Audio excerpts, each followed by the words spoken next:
In this video, I'm going to show you how to work with layers in Xdraw.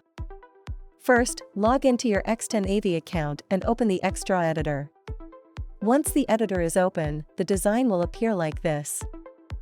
Next, navigate to the View button located on the left side of the Xdraw editor. After clicking the View button, select the Layers option from the drop-down menu. Once selected, the Layers dialog box will open, and you'll notice a default layer is already present.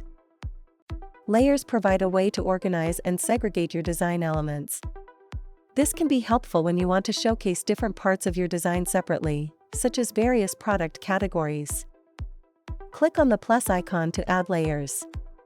For illustration purposes, I'm going to add 3 layers. You can easily rename the layers by simply double-clicking on the layer name that you've created. For illustration, I am renaming the layers as Control, Video, and Audio. Now, to add a particular section to layers, you have to select the section from your design, navigate to the Move Section button in the dialog box. Select the layer from the drop-down menu. For illustration, I've moved the selected section to the audio layer. Repeat the process with other products and assign layers to them. Now, if you untick the audio layer, you'll notice that the section you've selected will disappear from your default design.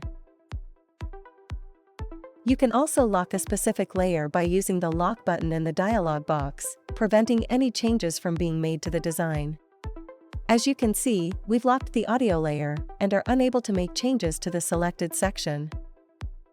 If you unlock it, you will see that you will be able to make changes in the section you have put in the layer. You can use the Delete button to remove layers and the Duplicate button to create copies of existing layers in the dialog box. Finally, utilize the arrow buttons in the dialog box to rearrange the layers, positioning them either behind or in front of other layers in the design. That's a wrap for this video. Thank you for watching.